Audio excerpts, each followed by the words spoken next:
الرحمن الرحيم الحمد لله الفتاح العليم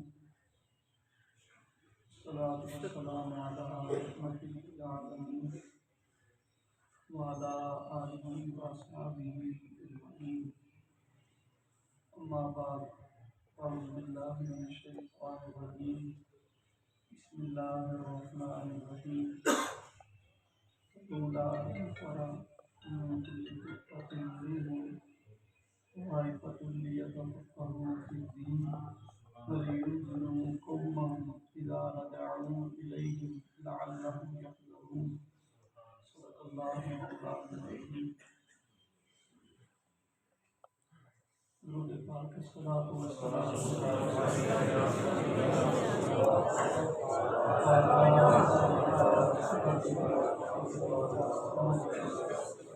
یا محبوب رب العالمین.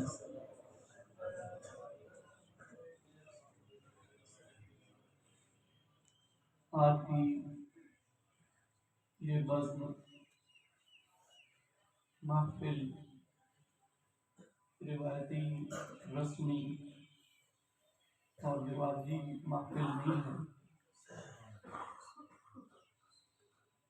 عموماً ہم رواجاً کئی طرح کی محافل میں شرکت کرتے ہیں، لیکن یہ مختلف نوعیت کی محفل ہے اور اس کا عنوان بھی مختلف ہے. بنیادی طور پہ آج کا یہ پروگرام کچھ طلباء کی حوصلہ افزائی کے لیے سجایا گیا ہے. آپ یہ سمجھیں کہ ہم سب کو رسول اللہ صلی اللہ علیہ وسلم کے دین کے چند سپاہیوں کی حوصلہ افزائی کے لیے جمع ہونے کی سعادت نصیب ہو گئی.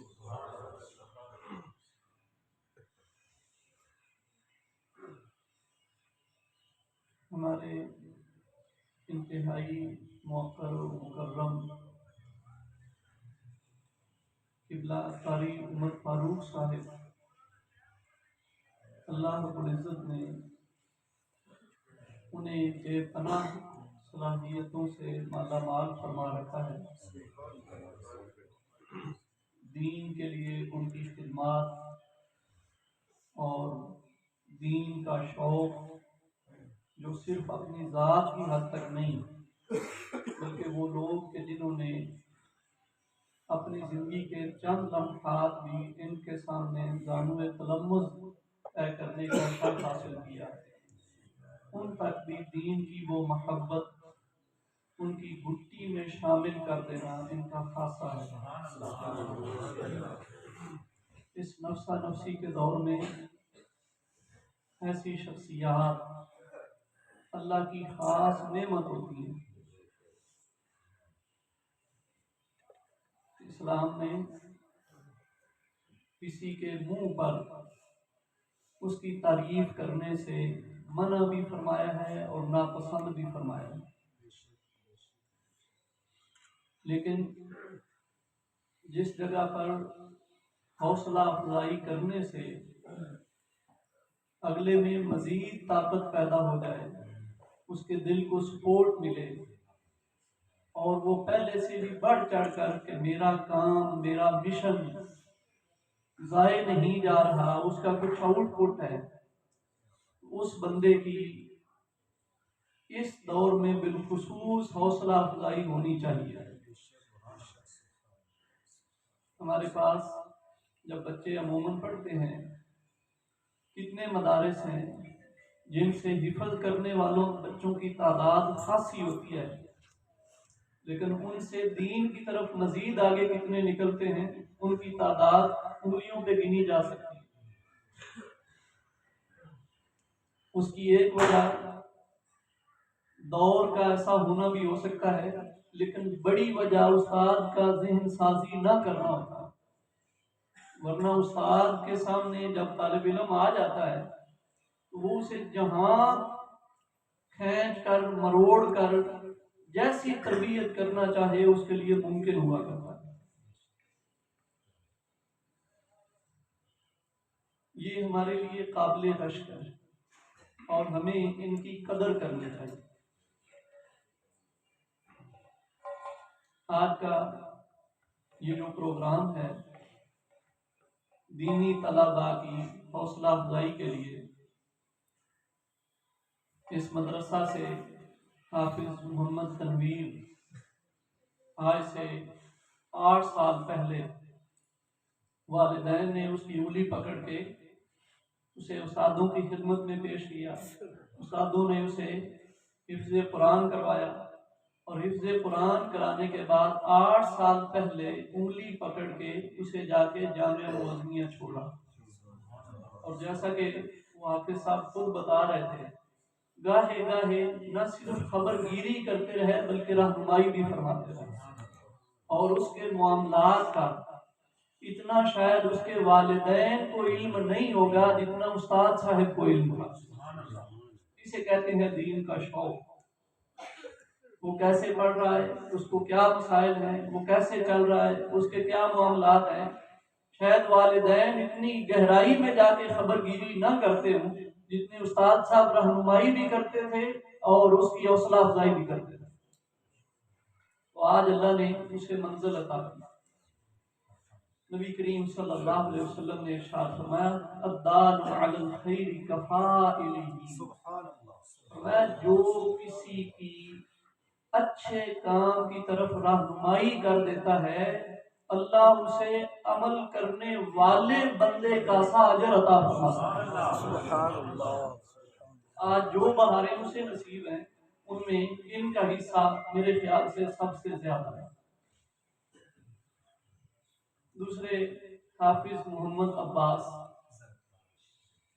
انہوں نے جامعہ معظمیہ سے پڑھا اور حفظ کیا۔ حفظ کرنے کے بعد وہیں درس نظامی پڑھا اور حافظ تنویر صاحب کے کلاس فیلو ہونے کا شرف حاصل ہوا، اور آج انہوں نے بھی اپنے اس سفر کو اللہ رب العزت کی مرضی کے مطابق مکمل کرنا۔ آگے مرتبہ حضرات، علم دین انتہائی اہم ہے۔ علم دین ہی سب سے بڑی ولایت ہے، اور علم دین اسے نصیب ہوتا ہے جو مشکلات دیکھتا ہے۔ آسانی سے اپنی ماں کے ہاتھ کی پکی ہوئی روٹی کھانے سے، اپنے گھر کے بستر پہ محو استراحت ہونے سے علم نصیب نہیں ہوتا۔ علم اس سے اتنا پختہ نصیب ہوتا ہے جو دھکے جتنے زیادہ لیا کرتا ہے۔ عالم اسلام کی ایک معروف شخصیت حضرت سیدنا پیر مہر علی شاہ صاحب، کون نام سے واقف ہیں؟ میر علی شاہ صاحب نے گولڑا چھوڑا اور پڑھنے کے لیے لاہور گئے اور جامعہ نعمانیہ اس میں اپنی تعلیم کا آغاز کیا، اور اس وقت درس نظامی کے وہ 4تھے سال میں پڑھتے تھے جب جامعہ نعمانیہ تھا۔ آپ مہر منیر اٹھا کے دیکھیں، اس میں آپ کے جو اخبار لکھے ہوئے ہیں اس میں یہ لکھا ہوا ہے کہ پیر مہر علی شاہ صاحب کو جامعہ کھانا نہیں دیتا تھا، روٹی نہیں ملتی تھی۔ استاد نے کہا تھا پتر شہر ضرور ہے لیکن ہمارے پاس سہولیات نہیں ہیں کہ باہر سے آئے ہوئے بچے کی روٹی افورڈ کر سکے۔ استاد ہیں، پڑھنا چاہتے ہو تو پڑھو لیکن رہائش دیں گے، کھانا دینے کی جامعہ میں جان نہیں ہے، ہم نہیں افورڈ کر سکتے۔ کیا خیال ہے؟ منو سلوا اترنے لگ گیا تھا؟ کیا خیال ہے؟ مرید گاڑیاں لے کے آ گئے تھے؟ نہیں، اس وقت مہر علی کو جانتا ہی کوئی نہیں، وہ ایک طالب علم تھا۔ وہ مہر علی جب استادوں کے پاس سبق پڑھتے تھے، فرسٹ ٹائم سبق پڑھتے، اور فرسٹ ٹائم سبق پڑھنے کے بعد جب عصر مدرسے میں پڑھتے اور پڑھ کے واق کے لیے نکلتے اور چلتے چلتے دریائے راوی کے کنارے آتے،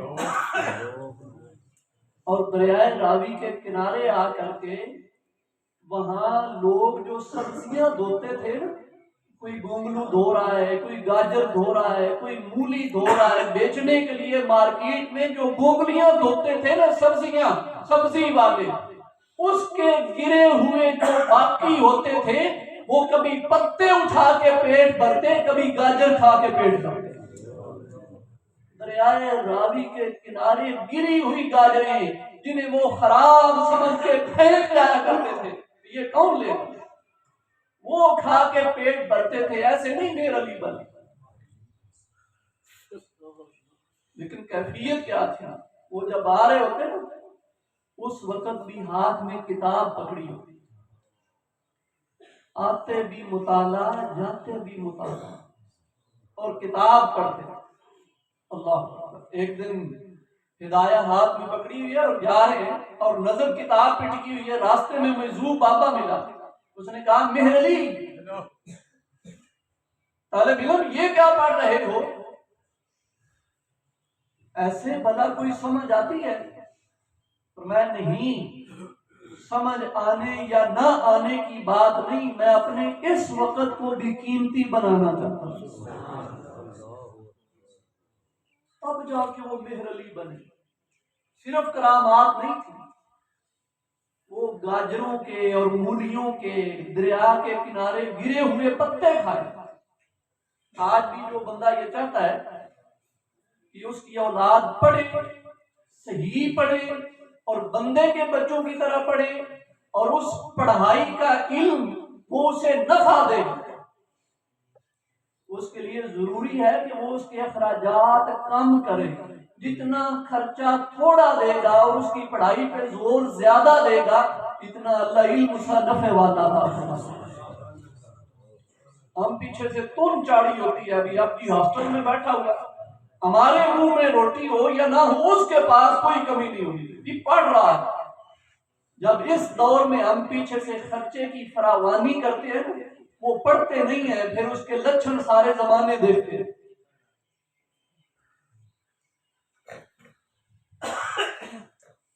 اس علم سے بڑی کوئی کرامت نہیں۔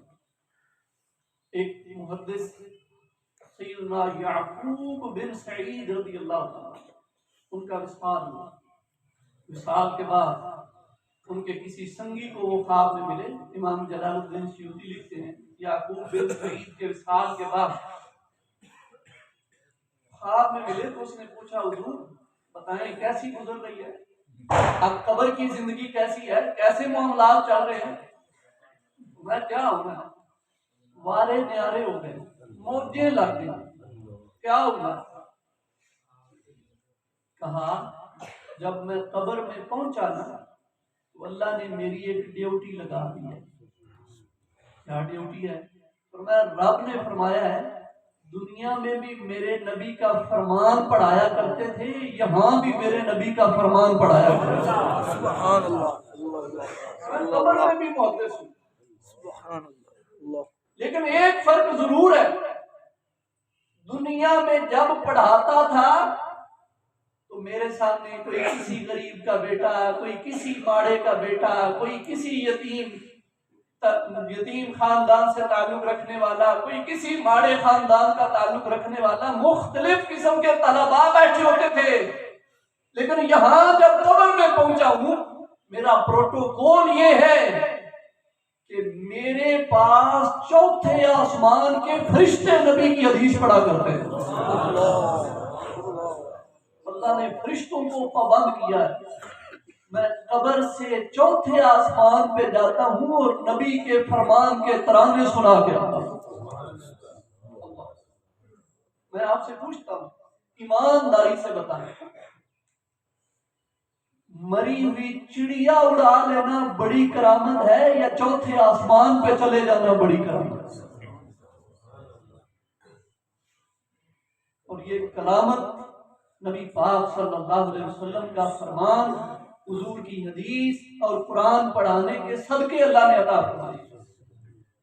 میرے معاشرے میں عموماً یہ ہوتا ہے کہ ہم اس کی کرامت سمجھتے ہیں جو کسی کو مار رہا ہو، کسی کو زندہ کر رہا ہو، کہیں پھونک مارے تو وہ صحیح ہو جائے، کسی کو پھونک مارے تو وہ بیمار ہو جائے، اسے لوگ اللہ کا ولی سمجھنے لگتے ہیں۔ اللہ اس دور کے اندر جو بندہ دنیا کو چھوڑ چھاڑ کے علم دین سیکھ رہا ہے اور صحیح محبت کے ساتھ سیکھ رہا ہے، میرا گمان یہ ہے کہ اس دور میں اللہ نے اسے اپنے ولیوں میں منتخب فرما رکھا۔ وہ ولی اگر اللہ اسے قرب نہ دینا چاہتا ہوتا، امام محمد نے المقصود میں حدیث ذکر کی، فرمایا جب قیامت کا دن آئے گا اللہ رب العزت علماء سے فرمائے گا جاؤ میں تمہیں دوزخ میں نہیں بھیجتا، میں تمہیں دوزخ سے آزاد کرتا ہوں۔ کیوں؟ میں اگر میں نے تمہیں دوزخ بھیجنا ہوتا تو تمہیں اپنے نبی کے دین کا علم ہی کیوں عطا کرتا؟ جاؤ تمہارے اعمال کی کوتاہیاں اس علم کے صدقے میں معاف کرتا ہوں۔ علی مرتبہ حضرات، میرے ان دوستوں نے یا جو بچے پڑھ رہے ہیں ان کے لیے میں آخری بات عرض کروں، جب بچہ کسی مدرسے سے فارغ ہوتا ہے اور اس کی تعلیم کا ایک پروسیس مکمل ہوتا ہے، اس کا مطلب یہ نہیں ہوتا کہ اب وہ عالم فاضل ہوتے ہیں، بلکہ اس کا مطلب یہ ہوتا ہے کہ جیسے آپ اور میں فوج میں بھرتی ہوں، فوج میں بھرتی ہونے کے بعد فوج 6 مہینے یا سال کے لیے مختلف علاقہ جات میں مختلف کاموں کی ہمیں ٹریننگ کرواتی ہے۔ وہ جب ٹریننگ مکمل ہو جاتی ہے تو اب وہ اسے سروس کارڈ بھی دیتے ہیں، اب وہ اسے اپنی وردی بھی دیتے ہیں، اب وہ اسے فوج والا پروٹوکول بھی دیتے ہیں، اور پھر اس کی ڈیوٹی لگاتے ہیں کہ اب ٹریننگ تو نے کر لی نا، اب ہاتھ پہ ہاتھ دھر کے بیٹھ نہیں جانا کہ میں تو اب بالکل جو ہے آفیشلی فوجی بن گیا ہوں، بلکہ نہیں، اب جب یہ ساری ٹریننگ کر لی تو تیرے لیے ایک محاذ موجود ہے، وہاں جا کے تم نے دفاع کرنا۔ مدرسے میں پڑھنے والا بچہ، استاد کے پاس پڑھنے والا بچہ، اپنی درسیات مکمل کرنے والا بچہ، وہ ٹریننگ پوری کر چکا ہے، اور مدرسے سے جب اس کے سر پہ دستار سجائی گئی یا اسے سند عطا کی گئی، یہ اسے سروس کارڈ دیا جا رہا ہے کہ ہم نے جو ٹریننگ کروانی تھی وہ کروا دی، تجھے ٹریننگ آ گئی، اب تیرا کام ختم نہیں ہوا، اصل ڈیوٹی اب شروع ہونے لگی۔ اب جائیے تم رسول اللہ صلی اللہ علیہ وسلم کے دین کے سپاہی بن گئے ہو، اور ہم رسول اللہ کی امت کی حفاظت کے لیے تمہیں میدان میں اتار رہے ہیں۔ بہت بڑی ذمہ داری ہے۔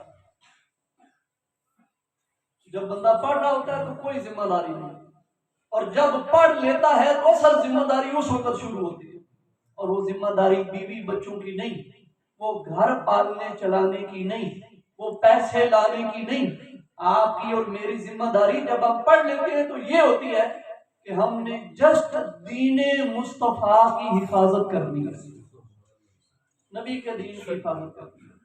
تو اس لیے میں یہ گزارش کروں گا کہ یہ دوست یا جتنے بھی نبی کریم صلی اللہ علیہ وسلم کے دین سے وابستہ ہیں اور ہم جو ہے وہ فیلڈ میں موجود ہیں، میدان میں موجود ہیں، تو ہمیں چاہیے کہ رسول اللہ کے دین کے سپاہی بن کے آئیں۔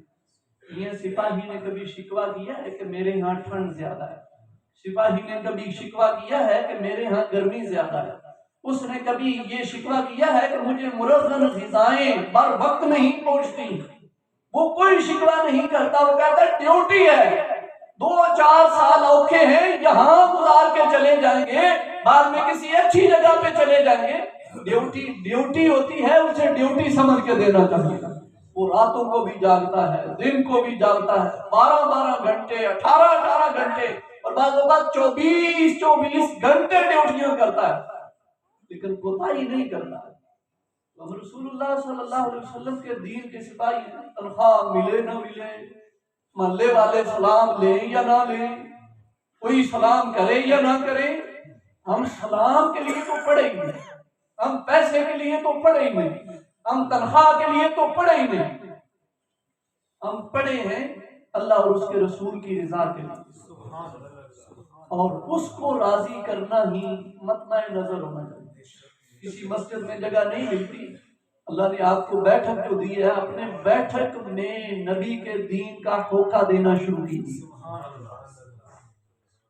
آپ بالکل ویلے ہیں، کوئی ڈیوٹی نہیں مل رہی، آپ پہ ہاتھ دھر کے نہیں بیٹھے، اپنے محلے کے بچوں کو شام اپنے گھر جمع کر لیا اور انہیں 1 گھنٹہ اور کچھ نہیں تو رب کا قرآن پڑھا دیا، تاکہ آپ کے سینے میں جو خوشبو ہے وہ جہاں بھی آپ رہیں وہ خوشبو ہمیشہ وہاں سے آنی چاہیے۔ یہی ہمارا مشن ہے اور یہی ہمارا کام ہے۔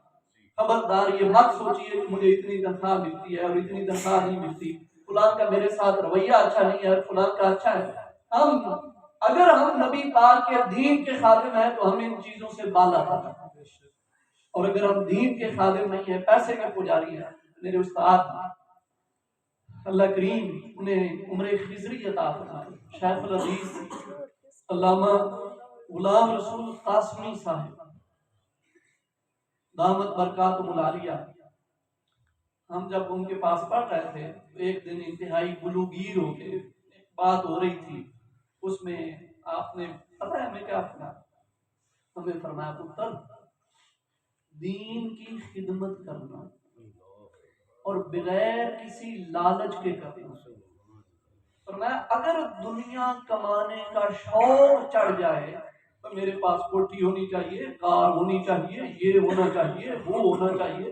اگر دنیا کمانے کا شوق چڑھ جائے فرمایا دین نہ بیچنا، دین نہ بیچنا، دنیا کمانے کا شوق چڑھ جائے اور کوئی کام بھی نہ ملے تو کوڑے کے ڈھیر سے خالی پلاسٹک کی بوتلیں اٹھا کر کے بیچ کے اپنا پیٹ پال لیں، لیکن دین نہ بیچنا۔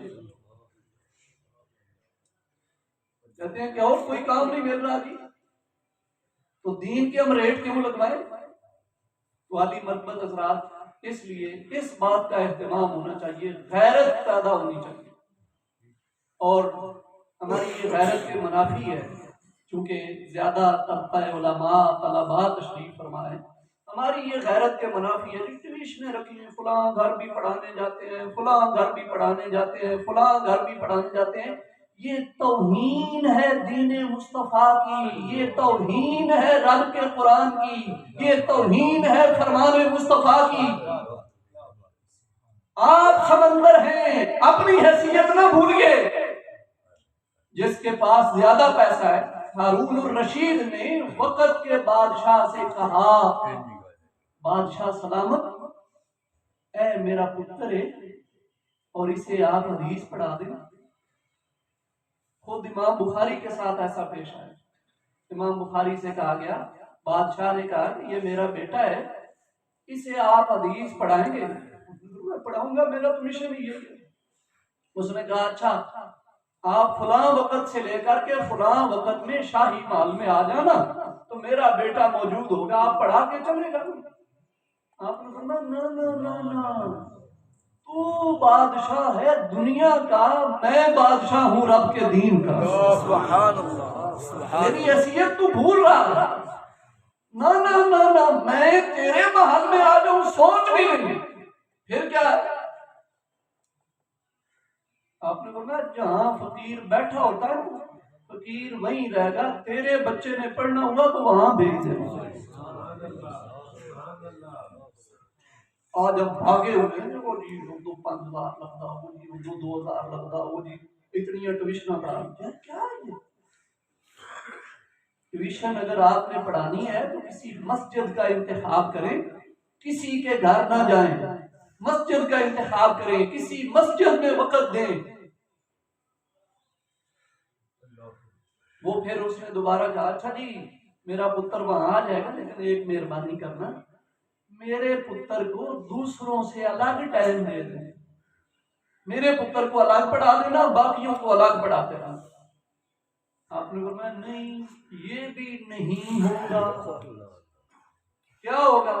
فرمایا جب نبی کی باقی امت کے بچے پڑھیں گے نا، انہیں کے ساتھ بادشاہ کا بچہ بھی پڑھے گا، میں الگ ٹائم نہیں دوں گا۔ اسے بادشاہت کہتے ہیں، اسے غیرت دینی کہتے ہیں۔ اور اگر وہ لپ جاتے تو آج بخاری کون کرتا؟ آج بخاری کون کرتا؟ آج اس بخاری کی کتابوں کو سینے کون لگاتا؟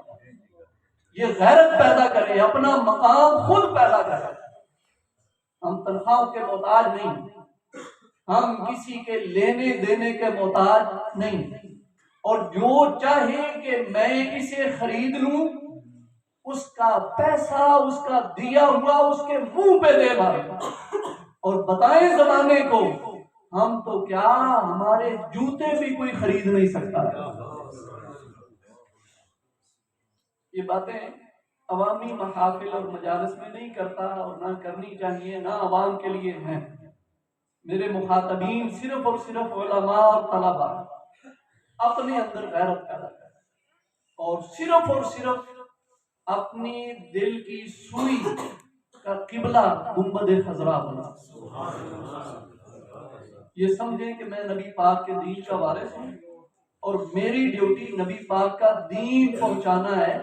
میں دین سے چولہا چلانے کے لیے بیٹھا ہوا، دین سے چولہا نہیں چلانا، دین کو دین کر کے پھیلائیں گے، رزق دینا خدا کی ذمہ داری۔ یہ اپنے اندر جو ہے وہ احساس پیدا کیجیے، اور اس نعمت کو نعمت سمجھیے۔ کسی بڑی گاڑی والے کی بڑی گاڑی سے مرعوب نہ ہوئیے، کسی زیادہ پیسے والے کے زیادہ پیسے سے مرعوب نہ ہوئیے۔ جو آپ کو یہ سمجھ رہا ہے کہ 2-4 ہزار دوں گا تو مولوی صاحب آ جائیں گے، وہ ایک بار بلائے آپ چلے جائیں، وہ آپ کو خریدنا چاہتے ہیں، اسے وہیں جواب دیں، اور زندگی بھر کے لیے اسے محسوس کروائیں کہ میں آپ کے پیسوں سے خریدا جا سکتا نہیں۔ دکھائیں مجھے خرید۔ تو علی مرتبت حضرات، یہ ہماری بہت بڑی ذمہ داری ہے۔ اگر ہم اسے سمجھ لیں تو میرے خیال سے کائنات میں اس سے بڑی کوئی ڈیوٹی، اے سی یہاں پہ ڈیوٹی کر رہا ہوتا، ڈی سی ڈیوٹی کر رہا ہوتا، کمشنر ڈیوٹی کر رہا ہوتا، دیگر اعلیٰ عہدیداران ڈیوٹیز کر رہے ہوتے، وہ کس کی ڈیوٹی کر رہے ہیں؟ کوئی کسی وزیر کے نیچے، کوئی کسی مشیر کے نیچے، کوئی کسی بادشاہ کا پابند، کوئی کسی حکومت کا پابند۔ آپ بھی تو ذرا نظر ماریے، آپ گنبد خضرا کے مکین کی حکومت کے کارندے ہیں۔ اپنی حیثیت مت بھولیے، جہاں کھڑے ہیں اس اعزاز کے ساتھ کھڑے رہیں کہ میں رسول اللہ صلی اللہ علیہ وسلم کے دین کا کارندہ، میرے پاس وہ ہوگا۔ اللہ کریم ہم سب کو عمل کی توفیق عطا فرمائے، اور ان طلباء کی اس حوصلہ افزائی کی مجلس، یہ قاری صاحب اور ان کے باقی رفقا، میاں اسلم صاحب اور اس مسجد کے دیگر انتظامیہ، جنہوں نے انتہائی خوبصورتی کے ساتھ یہاں پہ نہ صرف جامعہ بنایا ہوا ہے بلکہ اسے انتہائی محبت اور خوبصورتی کے ساتھ اور لگن کے ساتھ چلا بھی رہے ہیں، یہ سب کے سب اللہ کی رحمتوں کے بہت زیادہ مستحق ہیں، اور ہم سب اللہ سے امید بھی کرتے ہیں کہ اللہ اپنی شان کے لائق ان سب کو اجر سے نوازے گا، اور ان کے صدقے اللہ کریم ہمیں بھی اپنی رحمت کا فیض عطا فرمائے گا۔ ہم اس امید سے بیٹھے ہوئے ہیں کہ آج کی مجلس نہ کسی امیر کی مجلس ہے، نہ کسی غریب کی مجلس ہے، نہ کسی کو منہ دکھانے کی مجلس ہے، نہ کسی کو منانے کی مجلس ہے، یہ تو رسول اللہ صلی اللہ علیہ وسلم کے دین کے سپاہیوں کے اعزاز کی محفل ہے۔ یہی اس کا سب سے بڑا تعارف ہے۔